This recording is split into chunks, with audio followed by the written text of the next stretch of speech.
بەناوی خوای گەورە و میرەوان بیسەران و بینەران لە هەر جێگاکان سڵاوی خوای گەورەتان لێبێت. من ئیبراهیم زیادم پێ خۆشحاڵم جارێکی دیکەش لە پرۆگرامی مایکی پێیان بە خزمەتی ئێوەی عزیز و خۆشەویست شاد دەبمەوە.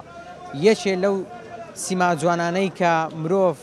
هەیەی ئەوەیە کە پاک و خاوێن بێ. پاک و خاوێنی وا دەکات مرۆڤ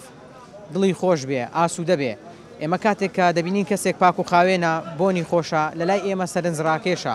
ئەگەر خۆمان گرنگجی بە پاک و خاوێنی بدەین بێگومان تەندروستترین، بێگومان ساخترین. بۆیە هەمیشە پێویستە ئێمە لەسەرمان گرنگجی بە پاک و خاوێنی بدەین. لە کوچە و کۆڵانەکان لە شەقامەکان بەداخەوە هەندێک زار دەبینیم لە زانکۆکان قوتابی زانکۆیە، بەڵام تاوکو ئێستا گرنگجی بە پاک و خاوێنی نەدایە کە بە شەقامێکدا تێپەر دەبم ئەوەی ناڕەحەت و نیگەرانم دەکا پیسی شەقامەکانە. بۆ نمونە خەڵکێک هەیە کە پێویستی بەم پەرداخە دەبێ بەکاری دێنێ، بەڵام کاتێک کە پێویستی پێنمە ئیتر لەسەر شەقامەکە فڕێ دەدا لە جیاتی ئەوەی بیخاتە ناو سەبەتەی زبڵەوە. خۆ زۆریش دوور نییە لێ هەر مەترێک دەبێ، بەڵام دەبینین بەداخەوە خەڵکێک کە دەبێک ئاو دەخواتەوە زۆر جاران کە ئاوەکەی خواردە و توێنێتەکەی شکا ئیتر دەبەکە فڕێ دەدات و ئیتر حەقی نییە ئەوەی کە هەڵی دەگرێتەوە چەندێک پێوە ئازار دەچێژێت، چەندێک ماندوو دەبێت. ئێوە لەگەڵمان نابن، من لەسەر پاک و خاوێنی سەرنج و تێڕوانینی بەشێ لە وڵاتیانی شاری هەولێر وەردەگرم. با بەیەکەوە بیسەر و بینەر بین.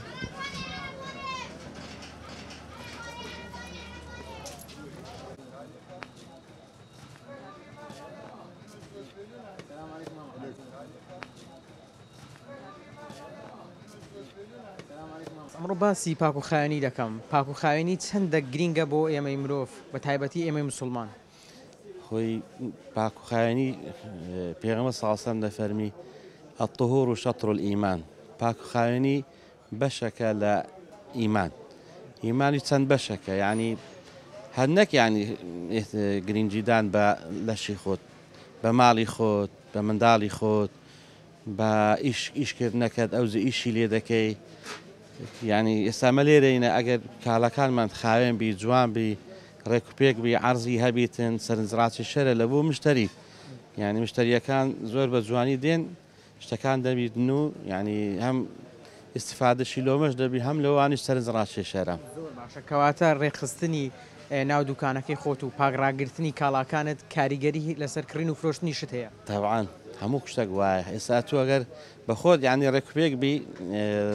فەرقی زۆرە، یعنی کاڵەکانیشت جوان بکەی، خاوێن بکەیەوە، مشتری سەرنجڕاکێشی زاریوە پیسە تۆزی کەتە سەرێ نابە. بەس ئەگە خاوێن بی یعنی ئەتیادیە. ڕۆژانە ئێمە مسلمان کە 5 جاران نوێژ دەکەین. ئاینی ئیسلام زۆر هانی داوین کە پاک و خاوێن بین. ئەم نوێژکردنە چەندێک کاریگەری هەبووە لەسەر ئەوەی کە تۆکو مسلمانێک زیاتر و چاکتر خۆت پاک و خاوێن ڕابگری. تەبعاً کە ئەو ڕۆژێ 5 جار زیاتر لە 6 جاریش زیاتریش کە دەستنوێژی دەشۆی ئەو خاوێن دەبیەوە. یان جێگاکانی پێغەمبەر صلی الله علیه و سلم دەفەرمی لە ڕۆژی قیامەت ئەمن ئومەتی خۆم بەجێی ئاساری جێی دەستنوێژێ دەناسمەوە لە ئومەتی خۆم. تەبعاً ئەوە خاوێنی هەر لە بۆ خۆت و لە بۆ یعنی نەفسی خۆت خاوێن ڕادەگری. شتێکی هەم خاوێنە هەم خوای گەورەش لیشت قبول دەکاتن. بۆ نمونە خەڵکانێکمان هەیە بۆنی ناودەوی زۆر ناخۆشە. جاری وای پێغەمبەری خوا صلی الله علیه و سلم بۆ نمونە ڕێنوێنی کردوین، دەڵێ ئەوانەی کە سیر دەخۆن بە تایبەتی لە ڕۆژانی هەینی بانێنە نوێژکردن. ئەمە وای کردووە کە ببێتە هاندەرێک بۆی مسلمان ناودەوی خۆی خاوێن بکاتەوە، خۆی پاک ڕابگرێتن. بەڵێ کە تو دەستنوێژ دەشۆی ئەو دەستنوێژە یعنی لە هەموو پێویستە هەموو بەشەکانی یعنی ناو دەوت، ناو کەپوت، ناو جێت، ناو ئەوکان هەر هەمووی خاوێن بکەوە. و ئەگەر بێت و یعنی سیواچیش بەکاربینی، سیواجش یعنی تامی دەمت لا دەبا،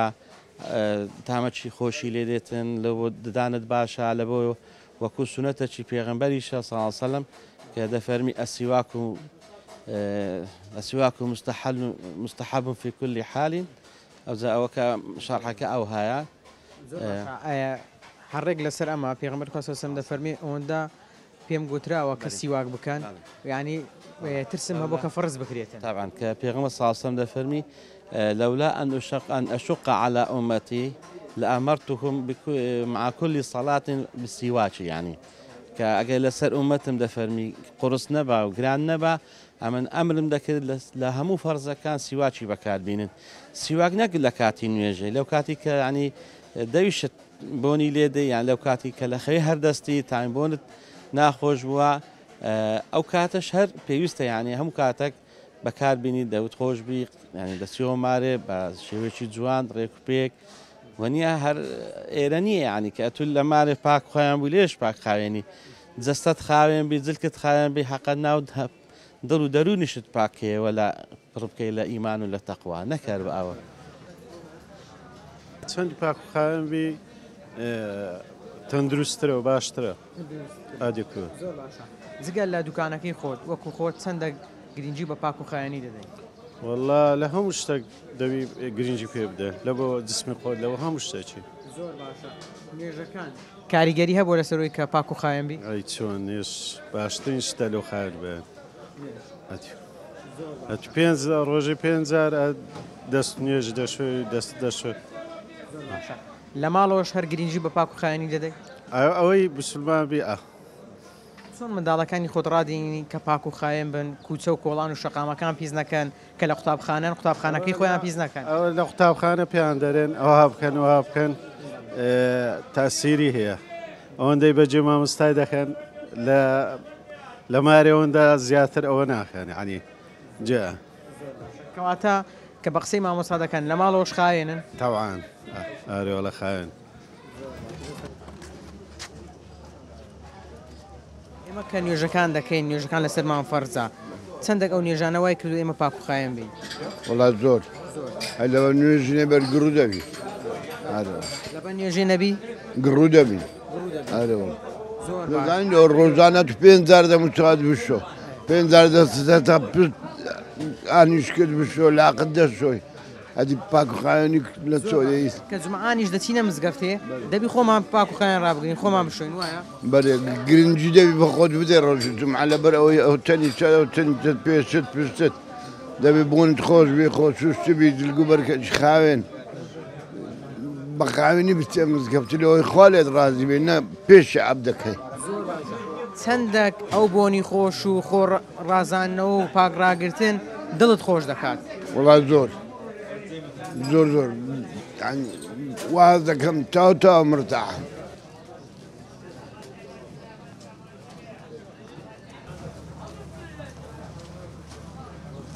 سلام علیکم عليك السلام ورحمة الله وخيرات با بزانم پاک و خاوێنی چەندە کاریگەری لەسەر ژیانمان هەیە باكو خاوني زور كاريري سون باكو خاوني هلا باوره ولا ايمانه زۆر باشە خی گەورە لەسەر ئێمە فەرز کردو بەلایانی کەم ڕۆژانە 5,000 نوێژ بکەین کە ئێمە نوێژ دەکەین پێویستە دەستنوێژیشمان هەبێت ئەو شوشتنی دەستنوێژە چەندە کاریگەری لەسەرتە بۆ کە خۆت پاک و خایەن ڕابگری او هر لقيس نيا او روجي 5,000 انسان نوێژێ بکە خوا فەرز و وازبی کردێ لە سێ ئیسانی ئەوە کۆتاییە تەواو یعنی هیچ شتێ نامێنێتەوە بەرێ لە ماڵەوە چەندە گرنگی بە پاک و خایەنی دەدەین لە مارەوە وڵی ئەوەندەی بتوانم ئیسان هەردەبی گرنگی بە پاک و خاوێنی بدا زۆر باشە شتێکی لێ دەپرسم قەت لە ناو سیارە بۆ منە شتێکت خواردووە پاشۆی کە شتەکەت خواردبی ڕاست ئەگە دەبێکی ئاوی فڕێ بدەی ئەگە شوشەیەکبی فڕێ بدەی وەلا ئەم بەخۆم زغارە خۆرم کە زغارەش دەچێشم لە ناو سیارەی تەپلەکەی دەکەم و سۆتەکەکە و حتا قوم کە زغارەکەش فڕە نادەم هەرە ناو تەپلەکەی دەکەم باگلەیەک لەوانە بکەم کە جگەرە دەچێشن زۆر جاران پاکەتەکەی لە زادەی فڕێ دەدەن بەرێ لە بەرسیانەوە وڵی باش نییە شتێکی باش نییەوە نا باش نییە ئیسان ئەوە هەر شارستانی نییە ئەوە هەر ئەنی نازانم برێم چە جوان نییە شتێکی جوان نییە کە بۆ نەگەشتی وڵاتێک دەکات دەسێتە شارێک دەبینێ و شارە پاک و خاوێنە چەندێک دڵت پێخۆش دەبی چەندێک ئاسوودەی کاتێک لێ دەبینی ئەو شارە پاک و خاوێنە خەڵکەکەی شارەکەیان پاراستووە پیسیان نەکردووە پاک و خاوێنی فەرعناییە ئیسان دری پێ خۆش دەبی دری پێ دەبی ئەی چۆن ئارێوەڵا والله إذا باكو خايني وإيمانه نیوە ئیمانە أي بتوان زۆر باشە باكو خايني أساسا ئەساسە أي والله زۆر باشە ئێمە ڕۆژانە نوێژ دەکەین ئەو نوێژانە چەندە کاریگەری لەسەرمان هەبووە کە پاک و خاوێن بین ئەو نوێژانە زۆر کاریگەی لەسەرمە کە پاک خۆیان تو ڕۆژانە 5,000 دەمون چاو دەشۆی دەستت دەشۆی لاقت دەشۆی کە ڕۆژ لە خوای گەورە دەبێ ئەو پاک خۆیانی زۆر ئەساسە حەز زۆر شتێکی باشە. جگە لە پاکوخایەنی لاشە چەندە گرینگە گرنگجی بە پاکوخایەنی دڵ و دەروون نیشمان بدەین. طبعا دڵ و دەڕۆژەکە دڵ و دەرونش پاک و خایان بی هەم زۆر شتێکی باشە بەسەکە دڵ و دەڕۆن پیس بی لە ناخەوە پیس بی بەدەنشت خایان بی هیچ استفادەی نییە. دەبینی خەڵکانێک هەیە لەگەڵ ڕێزمان بەڵام لە ڕواڵەتە زۆر جوانن کەشخانە بەڵام ناخێکی پیسیان هەیە. ئەزا تۆگەن ناخت پیس بوو بە ئەیمێ بشکە بەدی دەرەوە تا خایان بی هیچ استفادەی نییە بەسەکە ناخت خایان بی دڵ و دەڕۆن و خایان بی ئەتو هەر بخۆت خایێنی بەس ئەگەر دڵ و دەڕۆن و خایان نەبی لە ناخەوە پیس بی کەواتە نە نوێژەکەت استفادەی هەیە نە پاک خایەنەکەت استفادەی هەیە وایانە. تۆ لە دوکانەکەی خۆت چەندە گرنگجی بە ڕێخستن و پاکوخایەن ڕاگررتنی دوکانەکەی خۆت دەدەیت؟ والله الحەمدولله زۆر هەتا پاک و خایان بی خۆشە هەتا پاک و خایان بی زۆر شتێکی باشە. کاریگەی لەسەر کڕین و فرۆشتنت هەیە؟ ئەتەبعا چۆن ئێستاگە دوکانێکی پیس بی بەخۆی لەوانەیە مشتری نییە بەسەکە پاک و خایان بی ئەساسە پاک و خایان هەر زۆر شتێکی باشە حەز زۆر باشە پاک و خایانی. ئەو لە دوکانەکەی خۆت و وەکو خۆت گرنگجی بە پاکوخایەن دەدەیت ئەی لە کوچە و کۆڵان لە شەقامەکەی خۆتان دەبێ ئاو فرێنادەی شوشەی با بڵین خواردنەوەیەک فرێنادەی؟ من شخصی خۆم ناوەڵە ناوەڵە ئیلە دیخمە ناو زبارێ ئێستا ئالە لەش قەشتی فرانە یان کارتۆنێک دادەنێم ئەو مقاباوی یان نەرێنام کارتۆنەکە دادەنێم تا هێوارە. ئینسان ئەگەر پاکوخایەن بێت چەندە کەسێکی پێی دەگوتێ ڕۆشنبیرە بە سەقافەتە حیسان کەسێکی پاک و خایان بی هەر خەڵکیش خۆشی دێ هەتەمانە چۆن نەک ئینسانێکی پیس و پرۆغ بی بۆنێکی ناخۆشت لێبێ خەڵکیش کەیفێنە ئێستا تو بخۆت بێت سێ مزگەوتی هەر ئەگە بۆنێکی خۆش لێبێ فەرقی هەیە ئەگە بۆنێکی یان بۆن ئارەقەت لێبێ یان بۆن پیازت لێبێ یان بۆن سیر لێبێ هەر حەز ناکە لە ڕوخی شراسی نوێژی لە تەنیش بکەی وایانە دەستی ئەولاتێ دەرێ بابوونەکەم لۆنی بابۆنەکەم لۆنێ زۆر پاک و خایانی زۆر شتێکی باشە پاک و خایانی وەی ئیمانە. پاک و خاوێن بێ ئیمانت پاک دەبیتە ئەرێ وەڵڵا ئەوزە ئینسان زۆر باشە بەخۆ زۆر گرنگجی بە پاکوخایەن دەدەیت؟ ئەرێ وەڵڵا من کەیفم پاک و خاوێن بەو ئاخیرێک چاحیبم هەیە هزار ماشەڵڵا لێوی چاوت ماز دەکەم مامە حاجی بابا ئینسان ئەگەر زۆر گرنگجی بە پاکوخایەنی بدا چەندێک دڵی خۆشە ئەی دلت خۆش دەبێ دلت وەڕا دەبێ مرتاع دەبێ ئەدیکو ئەدی ئەگەر دەبینی کەشێ بینی پیس و پەرۆسە لەو گۆڕێ بەعیدەت پێتێکە چیتر دلت پێتێکە چیتر ئەدی ئەزە پاک و خاوێنین دەدەی نەزافەتون من ئیمان خەڵکیش هەیە پاکوخایەنەوە بۆنی خۆشە هەلەو گۆڕە دلت پێ خۆش دەبی بۆنە لێ دەم یانی بۆنیشت پێە؟ وەڵا دەستت خۆش بی دەستت خۆشی دەست خۆشی ئەوە مامە حاجی بۆنی خۆشمان لێ دەدا دەستت خۆش خوای گەورە تەمەنت پر خێر و بەرەکەت بکە. ئەوە کاکەوە بۆنی خۆشی لە کامێرەمانەکەشمدا هیوادارم هەمیشە گرنگجی بە پاکوخایەنی و بۆنی خۆش بدەن. ڕاستە بۆن مایە هێشتا بۆنیش مایە هێشتا بۆنی گولی باغ مایە گولی باغ ئەو گوڵی باخیشت پێە گولی باغیشم پێ ئەوە لە کەنجین و ئاوا بۆنی خۆش بەکاردێنی معدل تەبیعاتم ئەوهایە محدد تەبیعاتم ئەوهایە زەدەم لە مزگەفتێ لە ناو جەماعاتی هەموو فێر بووینە دەرێکا بوونەکەمان لێدا لە مزگەفتێ ئینسان گرینگە کە دەچێتە مزگەفت بۆنی خۆش بۆنی خۆش بێ ئەرێ وەڵڵا زە من ناوە تەبیعاتەکەم ئەرێ وەڵڵا هەم زانە ئاینی پیرۆزی ئیسلام ئێمەشی هەندا و ڕۆژانە 5,000 بەلانی کەم نوێژ دەکەین دەم و چاومان دەشۆین خۆمان پاکڕادەگرین وایە تەواو قسەکان ماقولە زۆر جوانە سپاسان دەکەم زۆر خزمەتێکت نییە بەس خۆشی سپاس دەکەم زۆر سپاس دەست ئەو دنیاە پێت برێم ئەو دنیا فشەیە ئللا چت بەکەلک دێ دین و ئیمانەکەت بەکەلک دێ ئەویدی هیچ بەکەلک نایە دین و ئیمانەکە لەگەر دێتە ناو قەبری سینگە خۆرەکە لەسەر دەکەن چێت بەکەلک دێ نەداگ نەباب نەبران نەخزم نەکوڕ نەچش هیچت بەکەلک نایە لە غەیری عملەکەت باش بووی لەگەر دێتە ناو قەبری پێوە ئیسراحات دەکەی.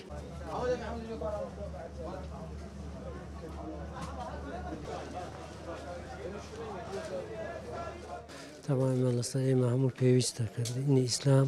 بەخۆ پاک و خاوێنی پێخۆشە و پاک و خاوێنی لەسەر ئێمە واجبە پێویستە هەمووان گرنگی بە پاک و خاوێنی بدەین. پاکوخاوین لە سێ مەواجب وایە بەلایانی کەم ئێمە کە نوێژەکان دەکەین بەلایانی کەم ڕۆژانە 5,000 ئێمە دەست نوێژ دەشوین دەم چاومان دەستمان قاچەکانمان پاکوخاوین ڕادەگرین ئەم نوێژکردن چەندێک هاندەر بۆ ئەوەی ئێمە پاکوخاوین خۆمان ڕابگرین باش زۆر هاندەر بە ئەوە بەرەوە واجبەرچ خۆی بەجێ دێنین ئەو نوێژەکە 5,000 تۆ لە سەکانێکی ڕۆژێ دەست چاو بشۆێت شۆت یعنی هیچ ئەوە چی نامینە پیسی هەموو دەمێ پاکوخاوین دەبێت زۆر باشە چەندێک پێویستە ئێمە ئامۆژگاری و ڕێنوێنی منداڵەکانی خۆمان بکەین لەسەر پاکوخاوینی بەردەوام بن ئێمە پێویستە لە سەرتاوە مناڵەکەمان ڕابین لەسەر پاکوخاوێنی کە پێشنان دەست چاویان بشۆن دوای نانشە دەست چاویان بشۆن یان لە کاتی لە دەرەوە دێنەوە بۆ ژوورە دەست چاویان بشۆن و لە کات نوێژەکانیش هەروە پێویستە.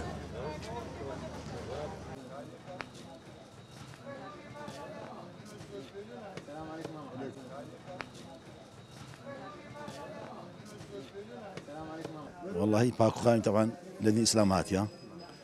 لبوشتش هم باشا هبا التندرسي خوش تندرسي باش طبعا افضل لبو مثلا حتى دكان پاکوخاوینی هبي مشتري زيات روتيكاو يعني ئەگە دوکانەکەت پاکوخاوین بی ڕێک و پێک بی کاریگەی لەسەرکردن و فرۆشتنت هەیە اري والله طبعا صح زوريش نك اوا ئەگە دوکانەکەت بۆ نمونە شپڕێ و بێت وەکو دەڵێن سەروبەری دیار نەوی چەندێک بۆ دەکات کە کڕیارت کەم بی والله زور طبعا مشتري دريلو ناتي لو شياكش ناتي دريلو ناتي هي بێگومان چییە یەکێک لە چێشخانەکان نانت هەت خواردووە وایە ئەگەر ئەو مەتعەمەی ئەو چێشخانەی کە نانی لێ دەخۆی پاکوخاوین بێ چەندێک دڵت پێخۆشە زیار زۆر زۆریش طبعا ئەگەر پاکوخاوین بی درۆ دەچی و مشتری زیاتر ڕووتێ دەکا ئەی لە ماڵەوە چەندە گرنگی بە پاکوخاوین دەدەی والله بخۆم زۆر ئارێ والله لەبەرچ لە ماڵەوە زۆر گرنگی بە پاکوخاوین دەدەی والله لەبۆ تەندروستی خۆت تەندروستی خۆت طبعا چەند پاکوخاوین بی تەندروستیت باش دەبی والله کاکە چەند باش و خاوێن بی هەندە باشتر دەفرۆشێ و ڕێک و پێکتر عالم زیاتر لۆی دێت و زیاتر دەکریتن ئەگەر پلیز بی و خراپ بیتن عالم ناکرێتن عالم ناکرێت ناوەڵە باشە خەڵک هەبوو بێتەوە برێ وەڵاهی ماسەکەت شیرەکەت خاوێن بوو باش بوو لە بەهەندی مشتریمان زۆرە بەس ئەو دەمەی وەچی برێ بێ مەعاشێ بڕێک بە بازاڕی ئەگەر سەرماشە سەرماژی ماس کەمتر دەفرۆشێ ئارام باش بەهاران باشترە هەزانتریشە باشتر دەفرۆشێ بەس هەمکە وەختەکەی وەیە ساردا عالم زۆر ماستی ناخوە بڕۆکیش عالم بێپارەیە لە بە هەندێ بازاڕێکە زۆر خۆش نییە پاکوخاوێنی ئینسان کە گرنگی بە پاکوخاوێنی بدا چەندێک دڵی پێخۆش دەبێت چەندێک مرتاحە زۆر دڵمان پێ مرتاع دەبێت زۆر یعنی هەموو ڕۆژێ هێواران ئەگەر نەیشۆم دڵمان مرتاع نابێت دوکانەکەی نەشۆی ئەدی کە نوێژەکان دەکەی ڕۆژانە 5,000 بۆ نمونە دەست نوێژ دەگری خۆت پاکوخاوین ڕادەگری ئەویان چەندە کاریگەری لەسەرتە بووە والله ئەوەش ئەگەر نەچێ مزگەفتێ خۆت نوێژێ نەکەی پیس و خەلیز دەبی کابرا ئەگەر دەست نوێژی دەشواتن 3,000 هەموو دەستی دەشوە و لاقی دەشوە و چاوی دەشوە خاوێن دەبیتەوە ڕۆژێ 5,000 ئەمە وڵای ئەم ناتانم هەنێگە نەچمە مزگەفتێ زۆر کەسێ لێرە نوێژێ دەکەم لێرە نوێژی ناکەم مزگەفتی ئارێ والله دەچم لە مزگەفتێ دەست نوێژەکەی هەردەگرم نوێژەکەی دەکەم ئەو دەدێمەوە زۆر باشە کەواتە کە دەچی بە پاکوخاوینیش دەچی ئارێ والله من ئەگەر یەک ڕۆژ دوو ڕۆژ تاخیر بم ناتانم یعنی خۆم نەگۆڕم خۆم نەشۆ ناتانم یعنی زۆر باشە کەواتە گرینگە ئەو کەسانەی کە دێنە مزگەوت بۆنیان خۆش بێ پاکوخاوین بن والله ئەوی بستە مزگەفتیان کۆم حەقیوە نییە کابرا دەستە مزگەفتی گۆریە لە مزگەفتی فردەدە شتێکی خراپە شتێکی باش نییە زۆر باشە ئەو دەبانە کە ئیشت پێنامینێ فڕێ نادێوا لە جادەی یان ئاوێمانەیە ئاوێم دانایە بەخۆم کەس ئاوێ نییە بەم ئاوێمێ ئەوتە لە پشت ئەو پیاوە تەماشاشکە ئارێ والله ئەوە دانایە بۆ نمونە ئەو سەبەتەی زبلت دانایە هەتا شەقامەکەی پیس ناکەی جادەکەی هێواران ئەمە لە جێشی هەمووی خڕ دەکرێنەوە فڕ دەدرێ ئەم کەس نیتی لە خۆت تامەشاش کە بەعزەکەی ڕسمیشی بگرە ئەگە هەمویان هەیان بێت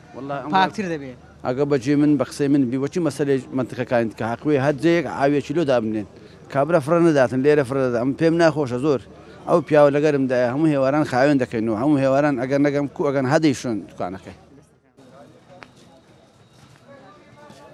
چەندە گرنگی بە پاکوخاوین دەدەیت والله تا پێم پێشاڵە گرنج بێدەی انشاءالله باشە پاکوخاوینی چەندە کاریگەری لەسەر ژیانمان هەیە والله زۆری کاریگەری هەیە هەتا بێ کاریگەری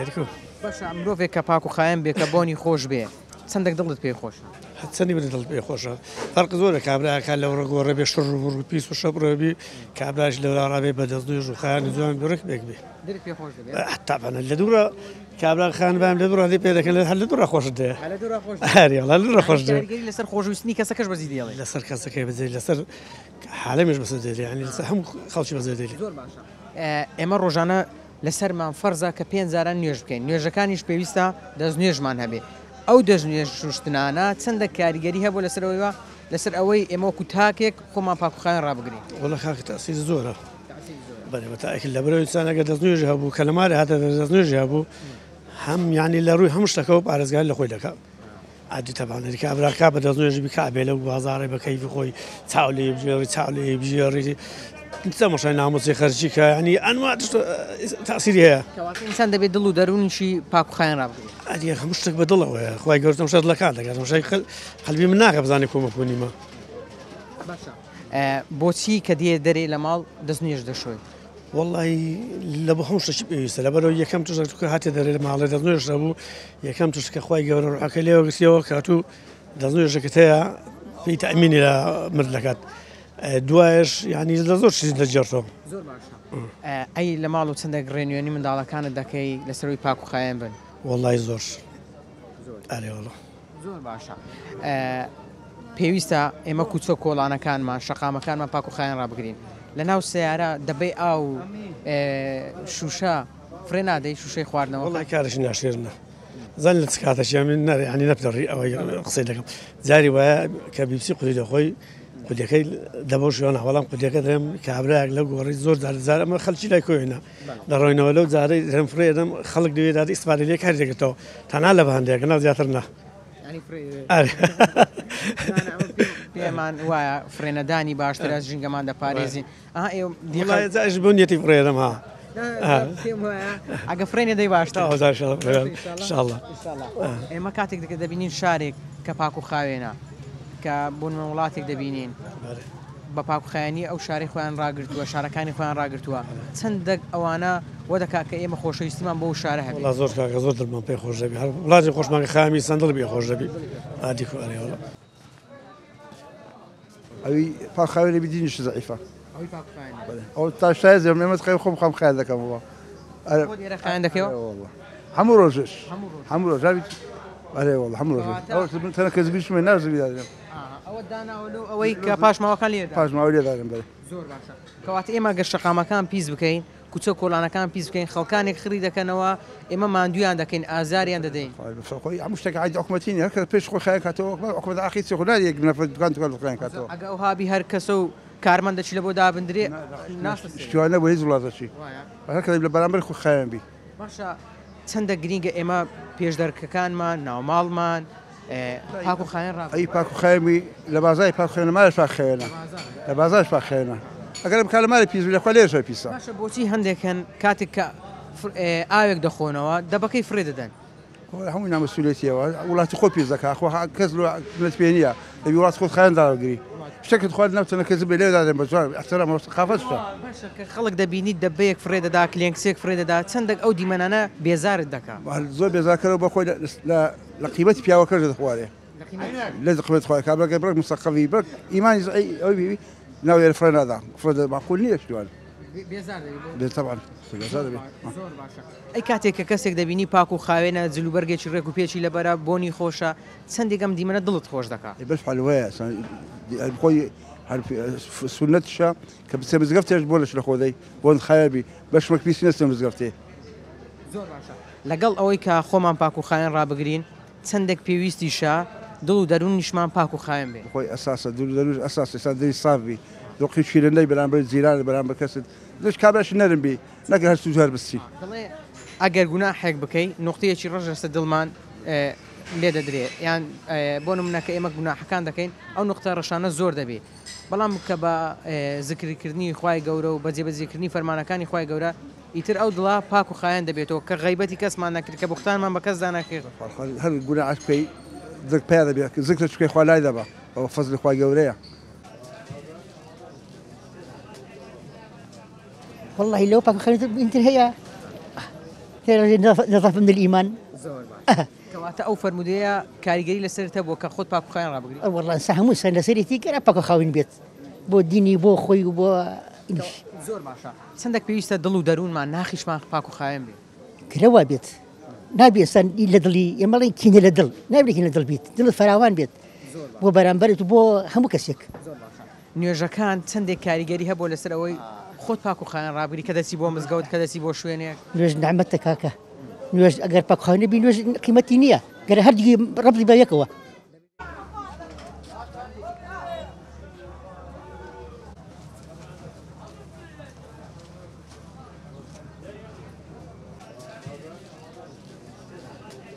ئاینی پیرۆزی ئیسلام چەندێک هاندەر بوو بۆ ئەوەی تۆ خۆت پاک و خاوێن ڕابگری.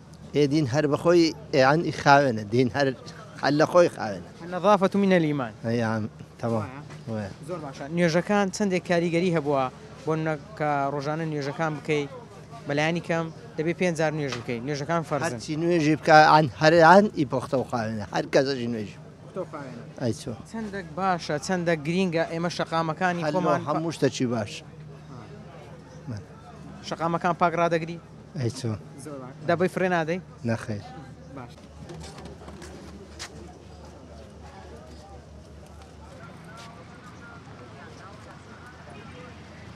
چەندە گرنگی بە پاک و خاوێن دەدەی؟ والله زۆر زۆر؟ ئارێ لەبەرچی گرنگی بە پاک و خاوێن دەدەی؟ لازمە خەڵک پاک و خاوێن بیتن. ئەدی ئارێ وڵا. پاک و خاوێنی کاریگەری لەسەر فرۆشتنی کاڵەکانت هەبووە بە تایبەتی کە خواردنی سبەی دەفرۆشی؟ زۆر زۆریش ئەرێ وڵا. ئەدێگە پاک و خاوێن نەبی کەلک نایە پاک خاوێن لە دین و ئیمانەوەیە. ئامان توێنە. نوێژەکان چەندە کاریگەری هەبووە لەسەرەوەی تۆ وەکو تاکێکی مسلمان خۆت پاک و خاوێن ڕابگری؟ حتمان زۆر زۆر کاریگەری هەبووە. نوێژ پاک و خاوێنیە. ڕۆژانە 5,000 دەست نوێژی دەشۆی دەست نوێژی هەڵدەگری ئەوە هەموو پاک و خاوێنیە لە ئیمانەوە. کەسێکی پاک و خاوێن دەبینی کە بۆنی خۆشە خۆی پاک و خاوێن ڕاگرتووە چەندێک دڵت پێ خۆشە؟ زۆر زۆر دڵ پێ خۆشە. بەشار دڵی خۆش دەبی دڵی ئارام دەبیتم پێ. گرنگی بە خاوێنکردنەوەی ددانەکانیشت دەدەی؟ ئارێ وڵا ئینشاڵڵا. ئارە وڵا حتمان دەیشۆم و زۆر زۆر بە پاک و خاوێن. ئینسان چەندە گرینگە بۆنی دەوین نێتن بەڵات تایبەت هەندێک خەڵکەیە بۆنی ناودەمی ناخۆشە چەندێک پێویستە ناودەوی خۆی خاوێن بکاتەوە بۆ ئەوی خەڵکی بێزار نەکات. لا ڕۆژانە لازمە دان بشوێ.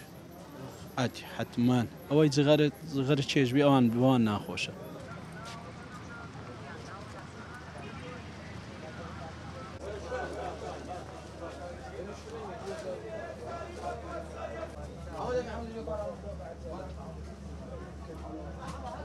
بەڵێ ئازان و خۆشەویستان ئەوەی بینیتان و بیستان سەرنج و تێڕوانینی بەشێ لە وڵاتیانی شاری هەولێر بوو لەسەر پاک و خاوێنی بێگومان ئەو مرۆڤانەی کە پاک و خاوێنن هەمیشە خۆشەویستترن لە لای خەڵکی لەوانەی کە گرنگی بە پاک و خاوێنی نادەن. ئێوە دیقەت بدەن کاتێک کە دەچن بۆ ماڵێک کە سەرنجی ماڵەکە دەدەن پاک و خاوێنە هەر لە بەردەرگاوە تاوەکو دەگەیە ژوورەوە چەندێک دڵت پێخۆشە